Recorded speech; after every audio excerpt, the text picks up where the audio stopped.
Hello everyone, my name is Crowe, and welcome back to my PC Beginner's Build Guide thingy, part 2. Um, I forgot what I called it. It's been a few days since my last video, and it's mainly because I caught a sickness.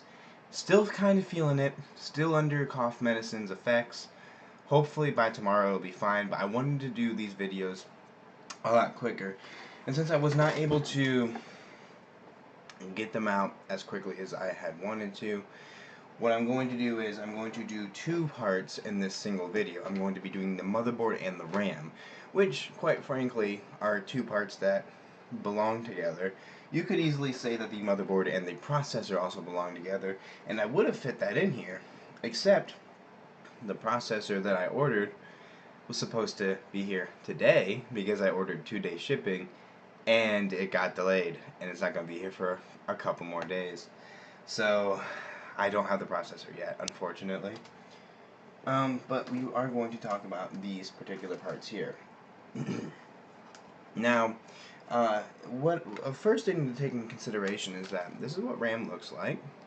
They are little slots, or cards rather, that go into the motherboard directly. This particular motherboard has 4 RAM slots. Some have 2, some have 4, and I'm pretty sure there are some out there that even have 8, which is a bit overkill. But so when it comes to RAM, there's 3 things that I can think about immediately that are very important, especially if you're a beginner. Now, I'm not saying these are the only 3 factors that influence RAM, but they're definitely what I consider the most important.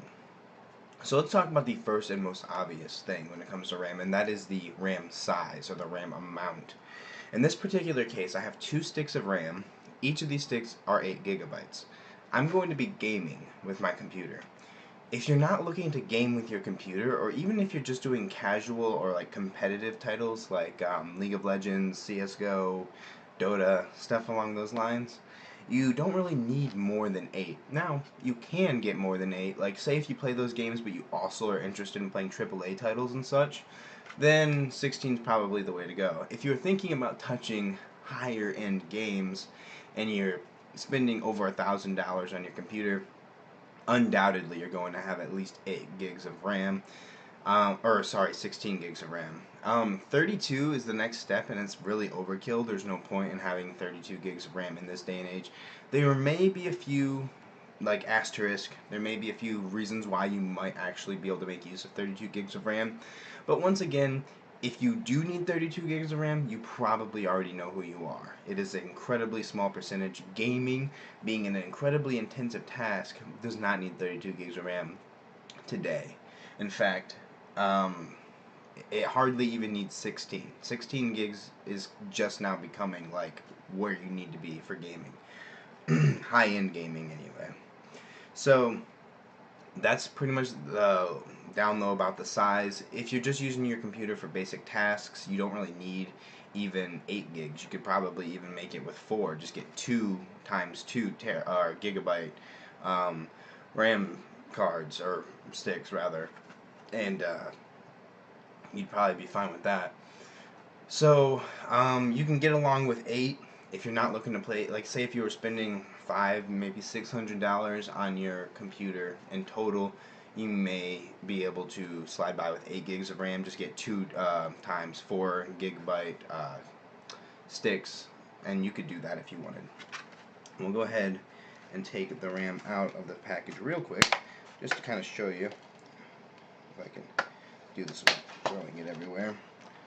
A lot of parts that come with computers come with stickers that you can add on, usually the branding for the particular RAM type. Speaking of branding, I would definitely consider a reputable brand like Kingston, or in this case, G-Skill, which is a very common type of RAM to go with. And but other than that, there's really no need to go out of your way to get any specific brand of RAM. Just RAM is RAM. Quite frankly, I just want to kind of put this out there before I continue talking about it. The difference between good RAM and bad RAM, aside from the amount, but the difference between good RAM and bad RAM as far as speed and the frequency goes, is negligible when it comes to performance in gaming. It is the difference, and I'll talk about this in a little bit more in a second, but the difference is almost ignorable. So we have our stick of RAM here. This is one 8 gig stick. It is really easy to install. The next thing to talk about for this particular stick of RAM is that this stick of RAM is what is called, I don't know if you'll be able to see this. No, my camera is locked to a certain focus, so it won't autofocus. I should have changed that, but it kept making my face go out of focus. But anyways, this is called a DDR4 RAM. When you're buying RAM, it's going to either be DDR, DDR2, DDR3, or DDR4. What type you get is completely dependent on the motherboard you have. Now, I'm not saying you should never buy a motherboard to fit the RAM. You should always buy the RAM to fit the motherboard. And you should always buy the motherboard to fit the processor. I'll go into more detail about that when I do my review on the processor itself, or maybe even just talk about it a little bit when I get the motherboard out. But the RAM is DDR4 because that's the type that motherboard takes. Now, technically, DDR2 is better than DDR, DDR3 is better than DDR2, DDR4 is better than DDR3. You could not take a stick of DDR3 RAM and put it on this motherboard. Motherboards are only compatible with one type of RAM as far as the DDR goes. Yes, it's better. It's not really that noticeably better. And it's so negligible. You might see the difference between this stick of RAM and a DDR3 stick of RAM. You might see an extra frame or two in a game. It's so easy to not notice it. Really, when it comes to gaming, what you want to make sure, like for gaming and multitasking, what you want to make sure you have is enough RAM, like in general, just enough RAM size, I guess you'd call it. In this case, 16 gigs. Like, you will definitely see a performance difference in gaming, like heavy AAA title gaming, with an 8 gig card versus 16 gigs total. That you'll notice. But that's the amount of RAM, not necessarily the RAM type. The type of RAM itself is hardly noticeable. Alright, sorry about that. I kept coughing. All this talking gets my throat dry and I need to go grab some water. But I should be fine.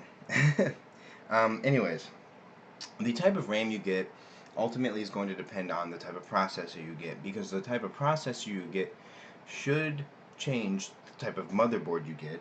Smacking my microphone. And the type of motherboard you get will dictate the type of RAM you need. Odds are, if you get a more modern processor, you're probably going to end up getting a more modern motherboard.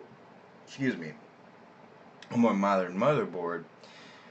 And so you'll probably end up getting more modern RAM, like DDR4 RAM. Now, like I said, the performance is so negligible, and the price difference really isn't that much different either. So it's paying a little bit more for a little bit more performance, and that's really all there is to it. Now, when we're talking about performance, the third and probably more significant, I suppose, if you want to consider that thing that you want to take in consideration when buying RAM, is the frequency. I don't have anywhere on this chip except for on the back that'll tell you the frequency, and the packaging itself does not say. No, it doesn't. But this particular RAM is 3200 megahertz. That's the frequency. When you go to buy RAM, you will see the DDR, you will see the frequency rating, and it'll say like 1600 megahertz, 2400 megahertz, in this case 3200 megahertz. And then of course the size of the RAM. Those are the three things you'll see. Now those are not the only things that matter when it comes to RAM, but those are definitely the three most common things to note. So for example, I have 16 gigs of RAM, because I have two 8 gig sticks. They're both 3200 megahertz and they're DDR4. When I purchased the RAM, I seen those things. Those are all the three most prominent things listed. There are a little bit other specifications, but they're not as big of a deal.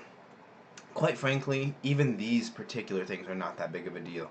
As long as you have an ample amount to begin with, you're usually fine. I could have gotten 2400 megahertz RAM. I could have gotten, I think the lowest for DDR4 is 1600, but don't quote me on that, but I could have gotten that. And even that, compared to this, the performance difference is so low, you won't notice. You're not going to notice unless you're trying to see it. You know, if you have your benchmarks up and you're looking, then yeah, sure, you'll see a couple frame difference. But if everything else is in your computer is exactly the same, and the clock speed, or the frequency rather, is that, and that's it, that's the only difference, the 1600 versus the 3200, yeah, it's double the frequency, but performance-wise, it doesn't make that much of a difference.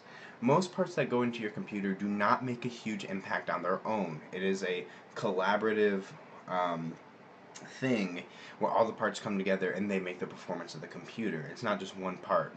Granted, sometimes, or not sometimes, but most times, if you upgrade to a much faster graphics card, you'll see a significant performance boost in gaming.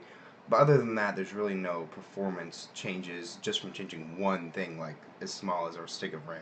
So yeah, when you're considering RAM, those are the three things to consider. The amount of RAM you're getting, the frequency, and the DDR.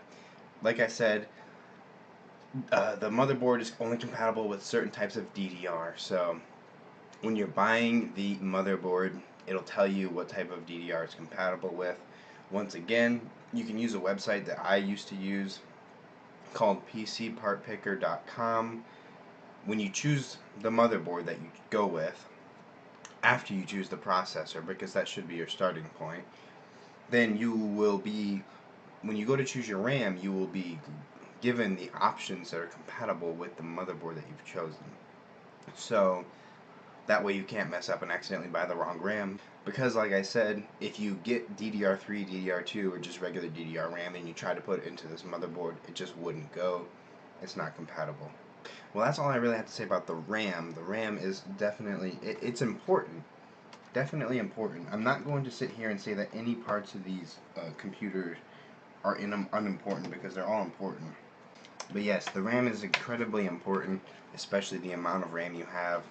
But I wouldn't get too hung up over getting a specific frequency or a specific DDR. Of course, you will have to get a specific DDR for your motherboard, but I'm saying I would not go out of my way to get a motherboard that I knew was compatible with DDR4 RAM just so I could get DDR4 RAM. That wouldn't make any sense.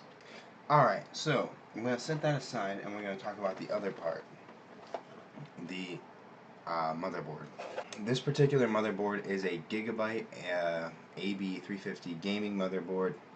It wasn't an extremely high-end motherboard. It was only about $100, and it essentially just released about a week or so ago.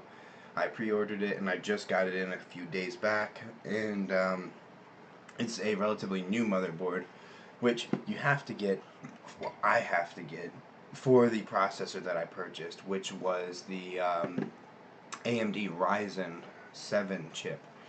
The processor needs a specific chipset in the motherboard in order to be compatible. This particular motherboard is compatible with the AM4 chipset, which is the same chipset that the Ryzen chips use.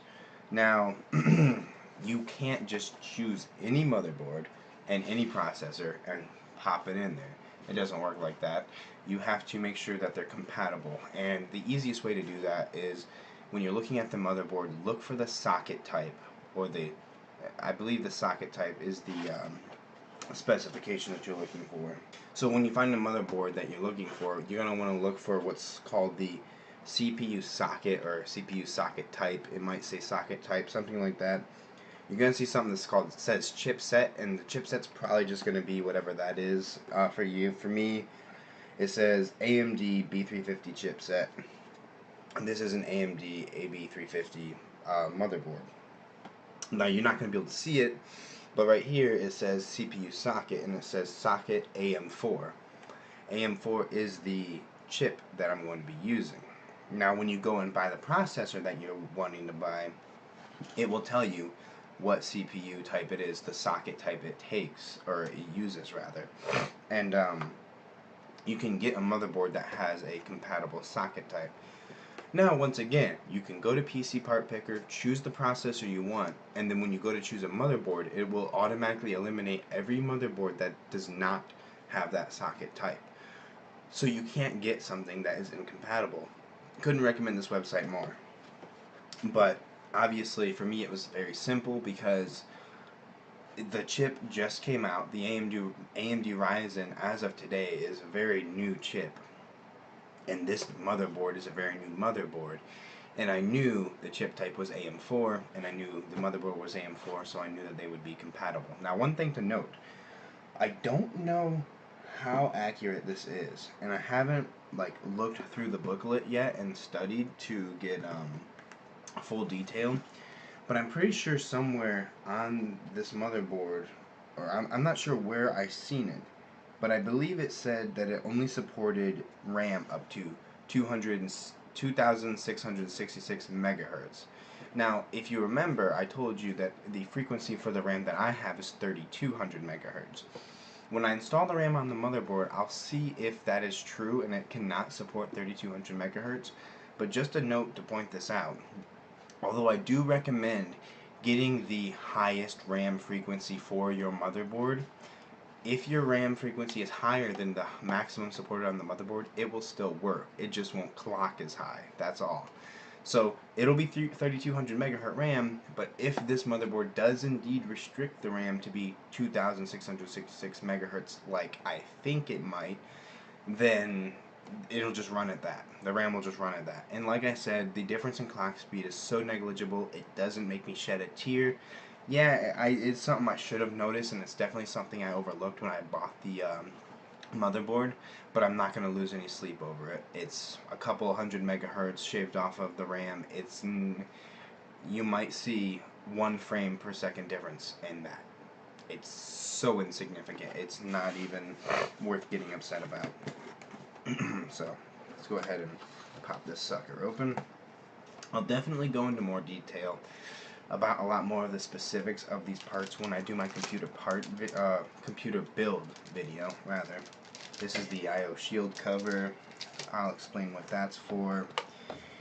Let's get the actual motherboard out. This motherboard came with 4 SATA cables, which is nice. We got another sticker here, if you're interested in that. We have the driver CD. Now, 9 times out of 10, I would say the driver CD is kind of, keep it, sure. But it's not really that important because once you get your computer up and running and running the internet, you're not really going to need to install the drivers from the CD. You are going to need to install the drivers, but you can usually download them from the website. And the reason why I would recommend doing that is because you'll have the most up-to-date version. Typically, the CD only ships with the version of the drivers that were out at the time of the release of the item. So in my case, what I'm going to do, even though it could potentially be pointless, I am going to use the CD to install the drivers for this particular motherboard because it's so new. I don't know if there will be any drivers that I can download from their website that'll be any newer than the drivers that came with the motherboard itself when it shipped. Now, there might have been, which is why I say 9 times out of 10 there's no point in even downloading the drivers using the CD. In this particular case, I'm going to, just so I can potentially save myself some time, but it's not really necessary. And if you're going to be building a computer without a CD drive or a optical drive, as it's more specifically known as, I hope my computer didn't just, okay, it just went black. But if you're building your computer without an optical drive, which is a completely, totally doable option, you can do that and install the drivers from the website rather than using the CD itself. So that's another reason why. Just go ahead and throw this down there. And take this motherboard out. The motherboard, this is the piece that a lot of people are afraid to handle, I think, because they don't want to break it. It comes in this anti-static plastic wrap, and it looks so fragile and vulnerable. Now, don't get me wrong, if I drop this on the floor right now, I might be a little bit upset. But these things are more durable than people give them credit for. Now, I'm not going to remove it from the packaging yet. I'm going to wait until I do my actual build video, and the reason for that is because since I'm feeling kind of sick, my hands are clammy, and although making direct contact with the motherboard isn't going to destroy it, with my hands being clammy and like sweaty, I don't want to get all that residue on there, and that could potentially cause buildup and like make it heat up more. It would be incredibly minor and insignificant, but I like to safety first and all that. But so the motherboard, if you don't know already, which I guess that's what this whole series is about, is where everything will plug into. I'm not sure if you'll be able to see it very well through the plastic. And down here, you see these red slots. There's also black slots in between the red slot. There's one here and then one above that red slot. Those are the RAM slots. Those are where your RAM cards will be pushed into and installed. Then you have the, let's see if I can see it before I show it to you. I don't know if you'll be able to make it out, but over here is where the processor will be inserted. And then over here in these red slots over here are where your graphics cards will be inserted. Now, there's also multiple other things here. There's fan headers where you can plug your fans into, and PCI Express slots, other PCI Express slots that you can use to install expansion cards. And then there's you're not really going to be able to see it in the plastic. I'll definitely go down on this a lot more clearly when I'm doing the CPU or the computer build video.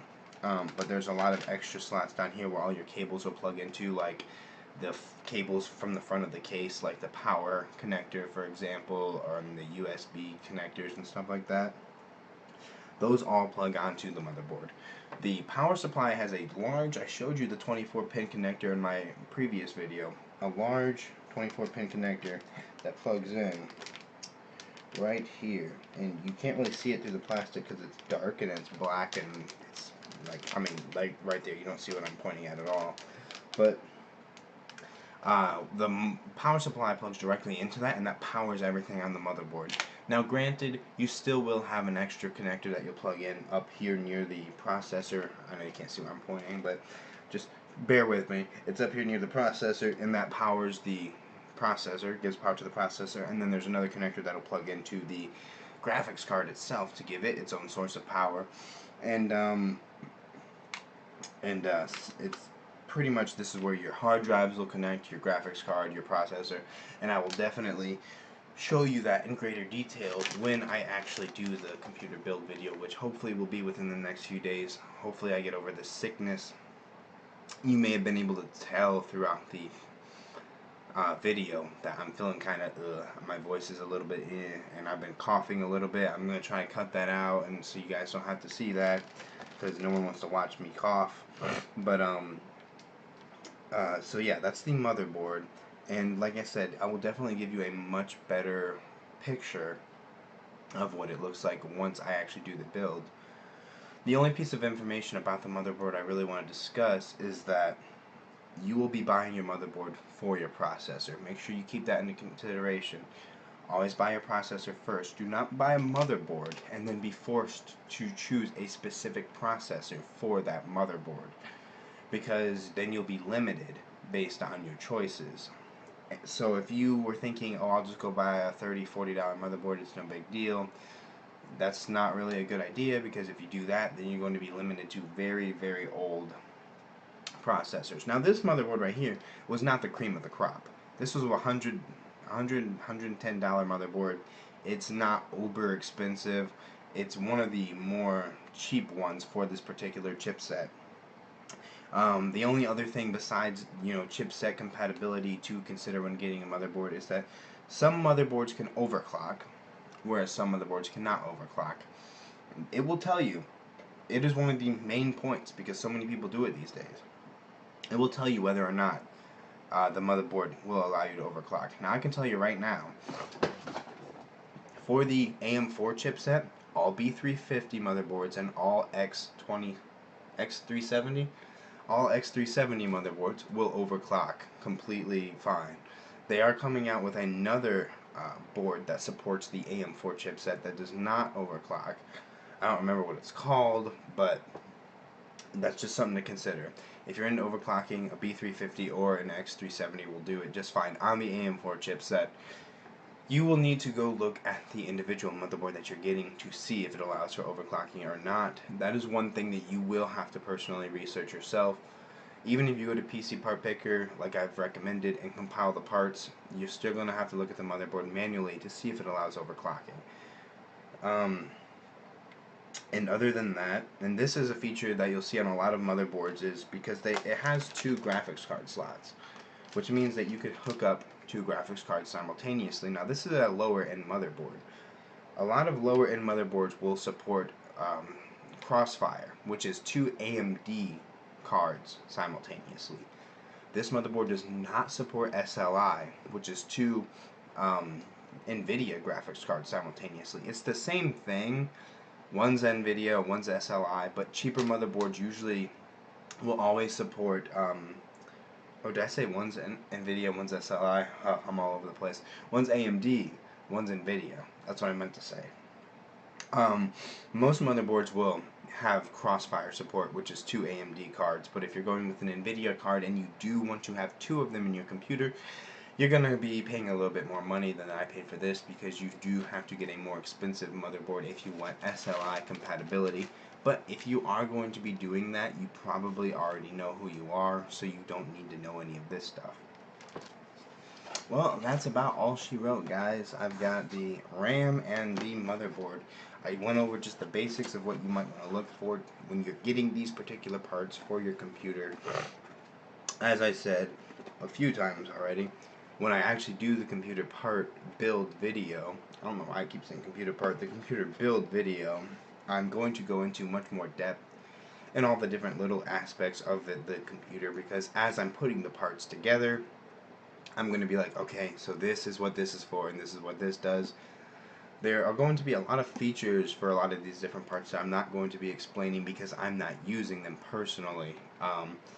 Once again, these are very basic details for building a very basic system. It's a mid to high-end actual build itself, but the system is basic. You know, basic hard drives, basic motherboard, overclocking, basic RAM, basic processor. It's all very basic stuff that anyone can do. You don't need any super expert knowledge. You just need the correct process, essentially.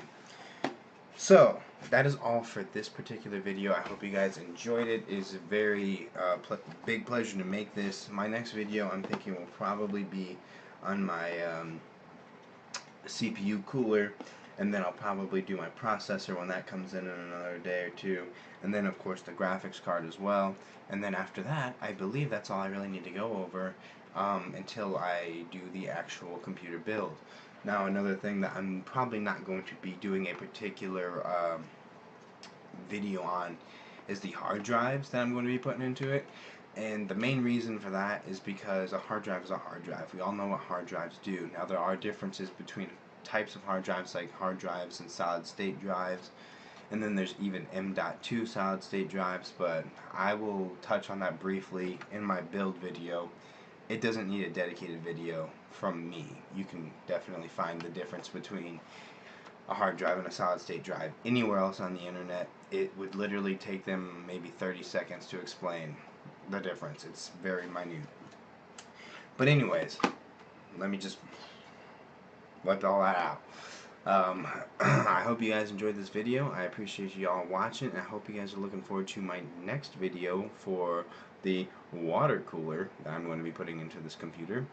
So yeah, let me know in the comment section below what you guys thought, and until next time, everyone, take it easy.